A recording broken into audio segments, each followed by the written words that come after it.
وہ سوچ رہا ہے یہ بچہ میرے مقابل آئے گا.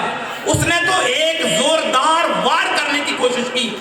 مولا علی کرم اللہ وجہہ الکریم نے ڈھال سے روکا ہے. زور اتنا کاری تھا کہ ڈھال کٹ جا رہی ہے, آپ کی پیشانی پہ ضرب بھی آتا ہے. لیکن اب نمبر تھا مولا کائنات حضرت علی کرم اللہ تعالی وجہہ الکریم کا. انہوں نے جب دوبارہ گھما کے جب تلوار چلائی ہے تو آواز میں گڑگڑاہٹ اور دھم سے کوئی بہت مضبوط اور وزنی چیز جب زمین پہ آتی ہے تو ایک آواز پیدا ہوتی ہے. جیسے ہی وہ آواز پیدا ہوتی ہے کفار و مشرکین میں تو ایک عجیب طریقے کی ہیبت بھگدڑ کا ماحول ہوتا ہے. ادھر حامیان اسلام کا سر فخر سے بلند تھا, ہر ایک زبان حق کے ترجمان سے ندائے تکبیر بلند کر رہا ہے, اللہ اکبر کہہ رہا ہے. علی کی آواز میں سارے لوگوں نے آواز بلند کی اور وہ زمین پہ 2 ٹکڑے گر کے تڑپ رہا تھا. میدان کربلا میں, میدان کارزار میں جب علی کی تلوار چمک رہی تھی وہ بجلی کی طریقے سے چمک رہی تھی. ہر ایک کی آنکھوں کو دعوت نظارہ پیش کر رہی تھی. بجلی کی طریقے سے تیز کودتی ہوئی تلوار. کسی نے اس زمانے سے اب تک بڑا مشہور زمانہ شعر ہے, عربی کا شعر ہے, شاہ مردہ شعر یزداں, قوت پروردگار لا فتح الا علی لا سیف الا ذوالفقار. میدان کارزار میں یہ نعرہ بلند ہو رہا تھا, لا شاہ مردہ شعر یزداں قوت پروردگار, نہ علی جیسا کوئی جوان ہے نہ ذوالفقار جیسے کوئی تلوار ہے. آپ ذرا اندازہ لگائیں حضرت علی کرم اللہ تعالی وجہہ الکریم کی فضیلتوں کو اگر ہم گنانا چاہیں تو شاید آج کی گفتگو صرف مولا کائنات کی فضیلت پر اور صرف سرخیوں کے تفصیل سے نہیں, صرف سرخیوں کے حوالے سے بیان کیا جائے تو شاید اس تاریخ کے کسی ایک گوشے کو بھی پورا نہیں کیا جا سکتا. بے شک بے شک. حضور سید عالم صلی اللہ تعالی علیہ وآلہ وسلم نے حضرت علی کرم اللہ تعالی وجہہ الکریم کو جزوی فضیلتوں میں یہ بھی ایک فضیلت ہے. آپ ذرا اندازہ لگائیں, ایک دن تاجدار کائنات صلی اللہ تعالیٰ علیہ وسلم نماز عصر سے فارغ ہوئے اور کسی کام کے لیے مولا کائنات کو بھیج دیا تھا. آپ ادھر سے آئے تو جماعت ہو چکی تھی. آج ہم نے مسجدوں کے اندر جو ٹائم رکھا ہے یہ ہم اپنی سہولت کے اعتبار سے کہ جماعت اتنے بج کے اتنے منٹ پر ہوگی. یہ حد رسالت میں یہ طریقہ نہیں تھا. لوگ اکٹھا ہو جاتے تھے, نماز ہو جاتی تھی. جنہیں ہر بات میں بدعت نظر آ رہی ہے کہ یہ رسول اللہ کے زمانے میں نہیں تھا. جناب نماز کا جو ٹائم ٹیبل بنا ہے کہ ظہر 1:45 بجے ہوگی اور عصر 5:15 پہ ہوگی اور عشاء 9 بجے ہوگی, یہ ٹائم ہم نے اپنی سہولت کے اعتبار سے رکھا ہے. اس زمانے میں یہ نہیں تھا. اس زمانے میں لوگ آ گئے ہیں اور امام موجود ہے تو اقامت پڑھ دی جاتی تھی. تو گویا بڑی جماعت تیار تھی, وقت ہو چکا تھا, نماز سے فارغ ہو گئے, عصر کی نماز سے فارغ ہو چکے. فارغ ہونے کے بعد حضور اکرم علیہ الصلوۃ والسلام بیٹھے ہوئے ہیں کہ حضرت مولا کائنات علی مرتضی رضی اللہ تعالیٰ عنہ اس کام سے آنے کے بعد تھوڑا تازہ دم یہ ہو رہے تھے کہ مجھے نماز پڑھنی ہے. حضور نے دیکھا کہ علی آ کر بیٹھے ہیں. حضور آئے اور فرط محبت میں علی کے زانوں پہ سر رکھ کے آرام کرنے لگے. اب یہاں امتحان تھا, پرورش میں نے کی ہے, عطائیں رب کی جانب سے بہت ہے. اب علی کو اتنے پاور کے باوجود اب ان پر 2 فرض عائد ہو رہے ہیں. 2 فرض عائد ہو رہے ہیں. ایک فرض ہے حکم خداوندی کا, عبادت حقہ کا, اور ایک فرض ہے احترام مصطفیٰ کا. ایک وقت ہے, 2 ضروری کام ہیں. انسان سب سے بڑا ضروری کام کیا کرے گا؟ تو آپ کو اور ہمیں اندازہ ہے. ہم اپنے گھر جائیں, آپ اپنے گھر جائیں اور اتفاق سے گھر کے اندر 2 بیمار ہوں, ایک کو شدید بخار ہو اور ایک کو اٹیک کا دورہ آ جائے, تو میں یہ پوچھنا چاہتا ہوں آپ فوری طور پہ ایک ہی کو لے جا سکتے ہیں تو کسے لے جائیں گے؟ جسے اٹیک آیا ہے سوچیں گے کہ بھئی جان کے لینے دینے, ان کو تھوڑی دیر کے بعد کر لیں گے. تو کام کی اہمیت دیکھی جاتی ہے. اب یہاں مسئلہ اس بات کا ہے کہ کام 2 ہیں. ایک طرف نماز ہے اور وہ بھی نماز جو اعلیٰ خطر کی ہے. وہ نماز حافظوا علی الصلوات والصلاۃ الوسطیٰ,